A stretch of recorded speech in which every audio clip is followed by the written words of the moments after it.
गोदागिरी फार्ममध्ये आपलं सर्वांचं स्वागत. तर गोदागिरी फार्ममध्ये आम्ही एक नवीन येथे प्रयोग करतोय. प्रयोग जुनाच आहे, म्हणजे आपण एक छोट्या एरियामध्ये साधारण एक 2-2.5 गुंठ्यामध्ये सेंद्रिय म्हणण्यापेक्षा नैसर्गिक पद्धतीने आपण शेतीचा हा एक प्लॉट उभा केलेला आहे. आणि या प्लॉटमध्ये एक 10 प्रकारच्या पालेभाज्या, तसेच पपई असेल, त्यानंतर शेवगा असेल, असे काही भाजीपाला पिके आम्ही इथं करतोय.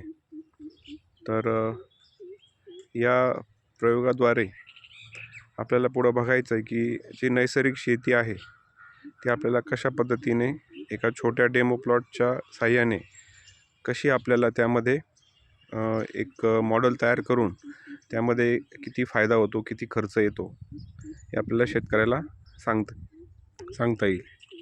तर अशा पद्धतीने या प्लॉटला आपण नक्की भेट देण्यास यावे. आणि आपलं त्यामध्ये मार्गदर्शन मिळालं तर पुढं इथे आम्हाला अजून काही प्रयोग करता येतील. त्याचबरोबर मधमाशी पालन हे जोडीला आहेच. इथं मधमाशीच्या पेट्या ठेवल्या आहेत आणि त्या मधमाशांच्या पेट्याद्वारे आपले ज्या पालेभाज्या आहेत त्यांचं परागीभवन अतिशय उत्कृष्ट होणार आहे. धन्यवाद.